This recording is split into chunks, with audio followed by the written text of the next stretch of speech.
Hey guys, and welcome back to the Dougie Critchley Football YouTube channel. Thanks for joining me for another video. I thought with the end of the season upon us, it would be fun to react to some of my best and worst predictions that I made at the start of the season. Let's get on with it with the first one. In terms of the best signing, watch out for Diomande, who signed from RB Leipzig from Leganes. This guy is so exciting. He only played around 500 minutes in La Liga last season, but earned rave reviews during his time out there on the pitch. Antonio Nusa, Diomande on the other side. This has the potential to keep RB Leipzig competitive. Last year, he was over 6 shot creating actions, so the shot or the pass before the shot per 90. That's more than Lamine Yamal. An amazing dribbler, Diomande, remember the name. Anyone that's been watching my content so far this season knows that I am an enormous Diomande fan. I think he's had an exceptional year. He's contributed 19 goals in the Bundesliga. But to be honest, what I was doing on the basis of so far when I made that prediction that he would be the player to watch in terms of an emerging star in the Bundesliga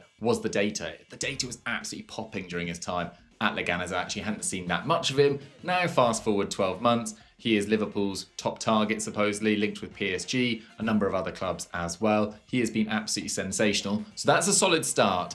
But this one, guys, is an absolute shocker. Guess where I placed Inter Milan? And in third place, I'm going with Inter Milan. Now, Inter Milan pulled off a Bayern Leverkusen 2002, which is something you never want to do. Never go full Leverkusen last season. They were on for a treble and they ended up with nothing. They were thrashed 5-0 by PSG in that Champions League final. And of course, Simone Inzaghi, a winner of a Serie A title with them, 2 Coppa Italias, who reached 2 Champions League finals with that side, leaves the club for Al Hilal. They appoint Christian Kivu. That is a huge risk. The guy at Parma has only ever managed 17 professional games, and that includes pre-season with Inter and the Club World Cup. This is a massive risk. They also really needed to invent and reinvent that side. It's got an average age over 30 in that squad. There's so many players that need to freshen up and move on. And as it stands, they haven't done enough for me in the transfer market to make me think that they can match the success of the Simone Inzaghi era. They are looking to sign Manu Kone from Roma, but Gasperini and Claudio Ranieri have already come out and said, we want to keep Manu Kone. And if I was Manu Kone, I think there's a very settled and very positive project there at Roma. I wouldn't go to Inter either right now, although they do really need to spend in the final few weeks of the window if they can. So as it stands, I know it's a bit of a shock, but I've got Inter third. Third is an absolute stinker. This is a side that have dominated Serie A. They haven't necessarily been at their absolute best in terms of sparkling football. I think they played better football at points under Simone Inzaghi, but in Federico Di Marco, they've had the outstanding player in Serie A. Marcus Thuram and Lautaro Martinez have really shown up for them in the last few months. They have been by far and away the top goal scorers. Their goal difference dwarfs any other Italian side. I thought they'd struggle on the back of Simone Inzaghi's exit and that side just getting 1 year older, but I was proven very wrong indeed. Absolute stinker. Let's move on to my next shout in terms of a positive, and I wasn't so convinced that Chelsea were going to make as bigger impact in the Champions League as some others. Next up, let's talk about Chelsea. Now, I've seen a lot of people tip Chelsea to go really far in the Champions League this year, but I think they had a really disappointing end to the transfer window. Levi Colwill being out long term, that's a huge issue. Of course, someone like Cole Palmer will be back soon as well. But Facundo Buonanotte being one of their highlights of the last week of the window, not even making their Champions League squad. The decision to loan out Nicholas Jackson, who might well have been unhappy with being third choice at Chelsea, but they've now got Mark Guiu as their third choice striker. Liam Delap has already picked up an injury. It just feels like they are quite short at centre-back. They don't have a top quality goalkeeper. They look quite thin up front as well. Is this the sort of squad that you see reaching a semi-final? Because I personally don't. I've actually had a bet with Joe Tomlinson, my good old pal Joey T, about who will go further in the Champions League this year between Barcelona and Chelsea. I am 100% backing Barcelona, who have superior depth all across the park and a top quality goalkeeper. But he's backing Chelsea. It does feel a little bit random. Now, I think that was painfully obvious. I was saying it all summer. A lot of people disagreed. A lot of Chelsea fans disagreed. But yeah, it was proved accurate. Centre-back, goalkeeper, still their big issues going into summer 2026. But don't give me too much credit, because last summer I suggested a backup left-back for Barcelona, and it proved to be an absolute stinker of a shout.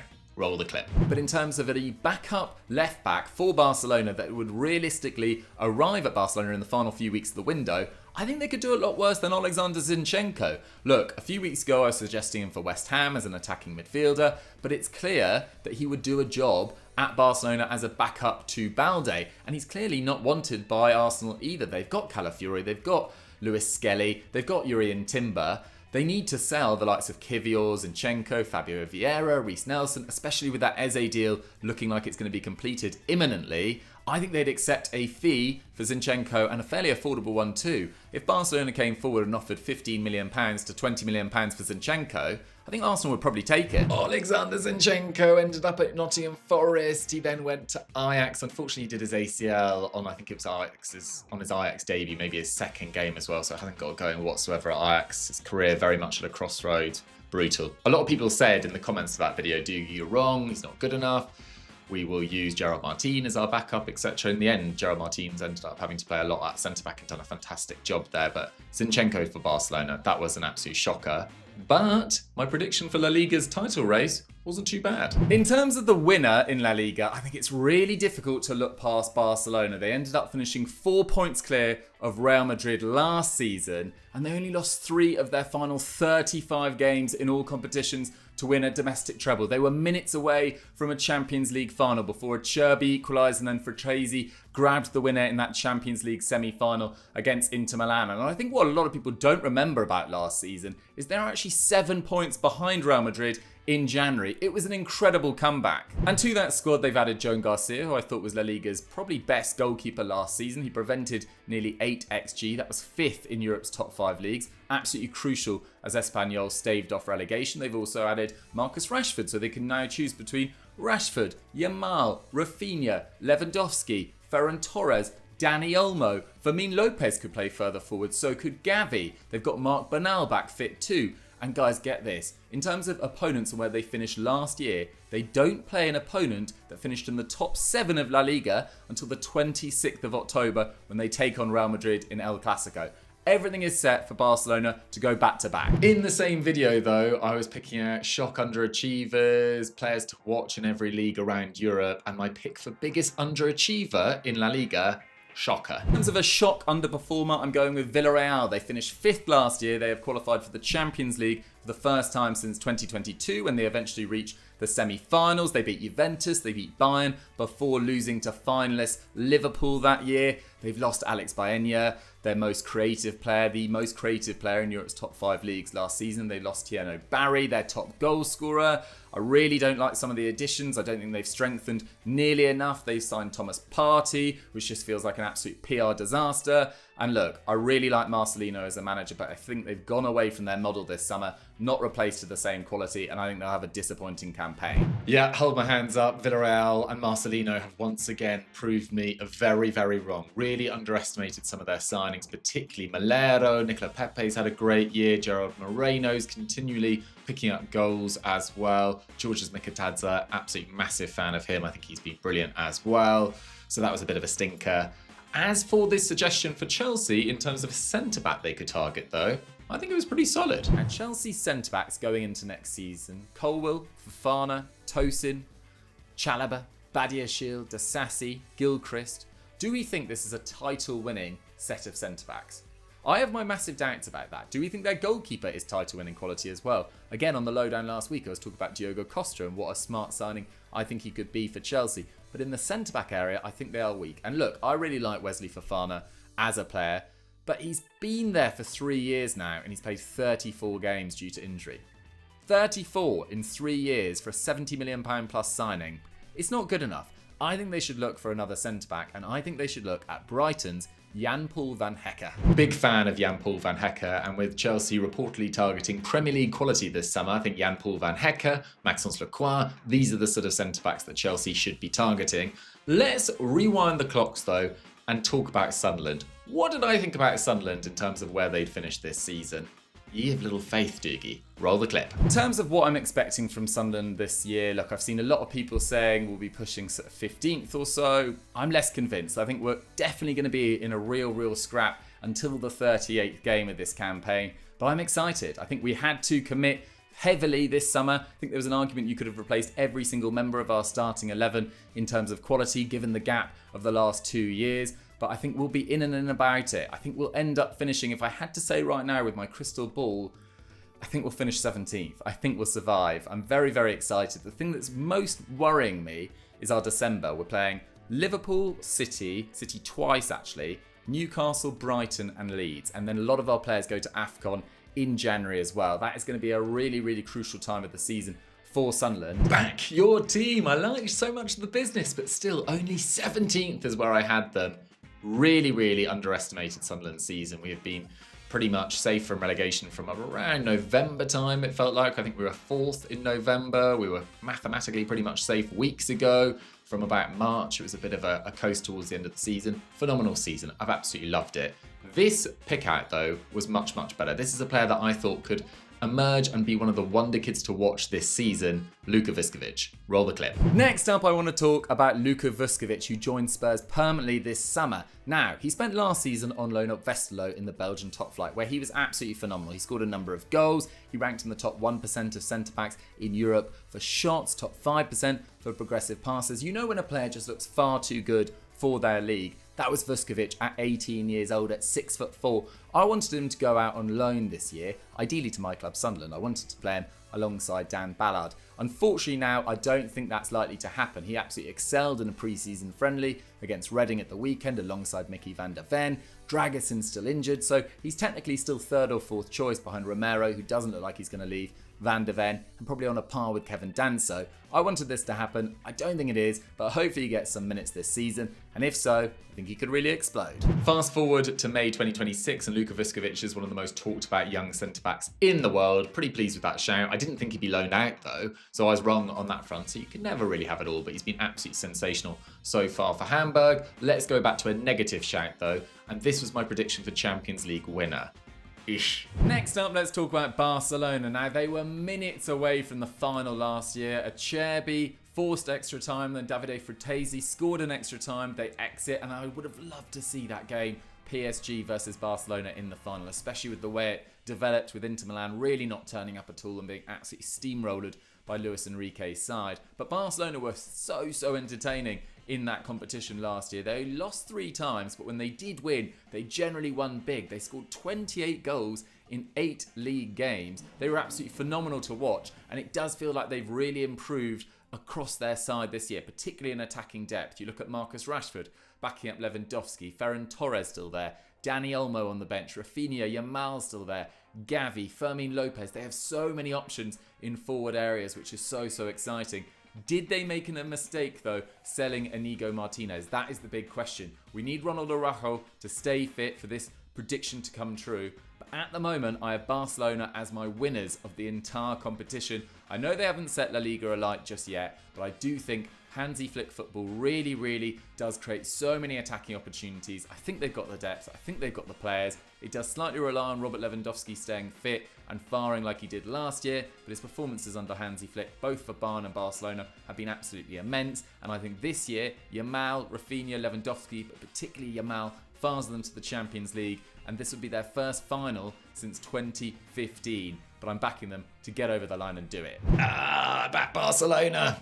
And they didn't come through. They didn't come through at all. But one thing that I was right about was over in Serie A, picking my underperformer of the year, and I really didn't like Ivan Juric replacing Gasperini at Atalanta. In terms of a shock underperformer, I don't even know whether it's a shock. In terms of an underperformer, let's say, I'm going with Atalanta. Gasperini to Ivan Juric for me is such a downgrade. He's only won 6 of his last 28 games in charge of Roma and Southampton. Their big signing is Sulemana this summer from Southampton. He's got a lot to prove. They've signed Kosunu permanently from Bayer Leverkusen, but they've lost Retegui, the top scorer in Serie A last season. They've lost Ruggeri, Toloi, all that experience going to Sao Paulo too. I think it's going to be a difficult season for Atalanta after the amazing Gasperini era. That one feels a little bit obvious. You know what else I thought was obvious last summer was that Jonathan David was a brilliant pickup for Juventus on a free transfer. I think I actually had him as my 3rd best transfer completed in Europe's top 5 leagues behind Kevin De Bruyne to Napoli. Unfortunately, he's been injured, and Edin Dzeko to Fiorentina, who's now left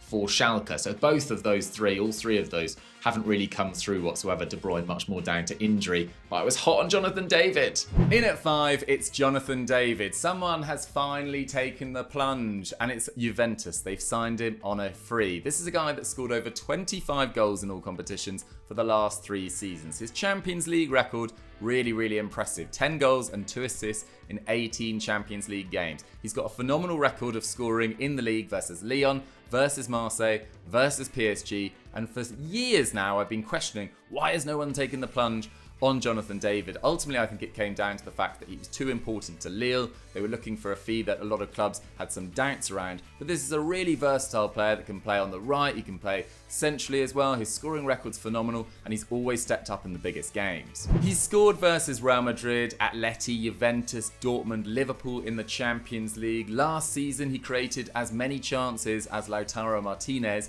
in Liga, as Lautaro Martinez did in Serie A. He completed as many passes into the box as Paulo Dybala. I genuinely believe he's a player that makes teams and teammates better. Jonathan David hasn't delivered whatsoever, but I think it's become painfully obvious that Real Madrid did need a more controlling type of midfielder, which I pinpointed last summer. I think this was one of my better shouts. Valverde and Bellingham are absolutely wonderful players, but I think of them more as transitional players, and Xabi Alonso has already said that he wants to see Bellingham return to that form from his debut season and be pushed up a little bit closer to the likes of Mbappe and Vinicius Jr. to link up with them and use his phenomenal running ability to break into the box late.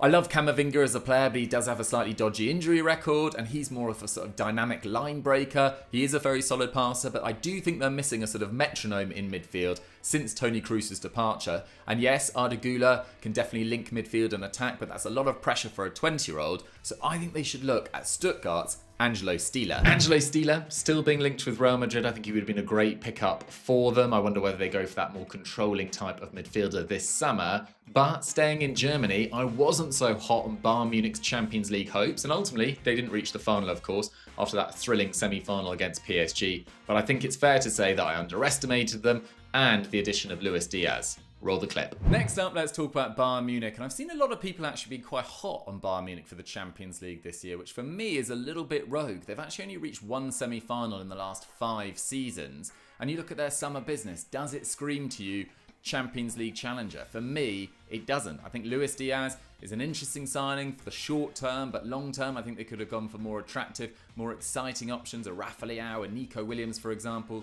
A Jonathan Tah, Upamecano duo, I think will be really solid in the Bundesliga, but will that be exposed slightly in the Champions League? It's actually a real shame because I think Upamecano has been phenomenal for Bayern in the Bundesliga ever since arriving from RB Leipzig. But in the Champions League, he's really struggled to replicate his best form. Manuel Neuer, do you see him winning a Champions League in 2025? Though without Jamal Musiala for a little bit longer as well. Alphonso Davies too. It just doesn't feel quite ready for me for a challenge. Underestimated Bayern for sure, but one thing I did do last summer, which I think was reasonably accurate, was I pinpointed the fact that Sunderland needed another striker. We eventually signed Brian Brobby, because I didn't necessarily think that Mayenda and Isidore were necessarily Premier League quality. I think that's probably proven right.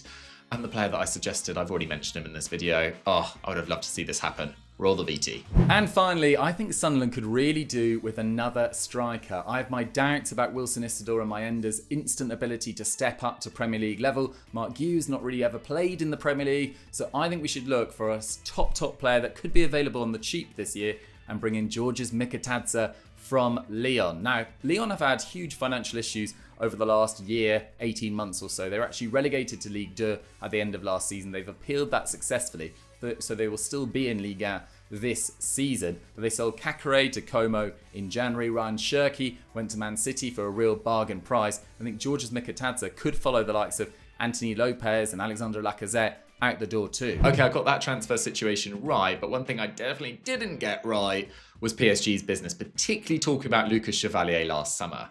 Ugh, this is bleak. Have a look. They've strengthened really effectively. I've already mentioned him, but Zabani at the back, Marquinhos, Beraldo, Zabani and Pacho as centre-back options. Absolutely ridiculous. I think Chevalier, I know he had a really difficult debut in that Super Cup, but he's significantly better with his feet than Donnarumma. I think he'll improve that side there as well. The big question, guys, is whether PSG can go the entire league season unbeaten. It nearly happened last year. They got 4 games away before losing to Nice and Strasbourg, one of which, I think it was against Strasbourg, they played a much changed side as well. But this year, I think that's got to be the target for Luis Enrique, as well as going deep in the Champions League once again. Chevalier, of course, hasn't really been seen on the pitch, at least for months. Safonov has had to be Donnarumma's replacement. Not really what Luis Enrique had in mind when they signed one of Ligue 1's best goalkeepers over the last few years. But I did get the underperformer in the Bundesliga, pretty spot on.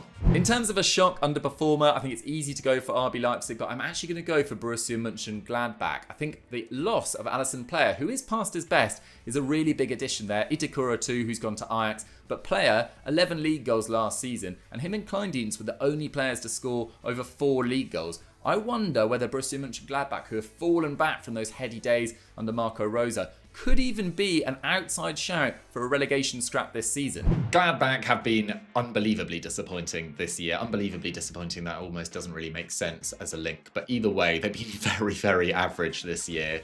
PSG, not only did I overrate their business, but I underrated the fact that they could go deep in the Champions League once again.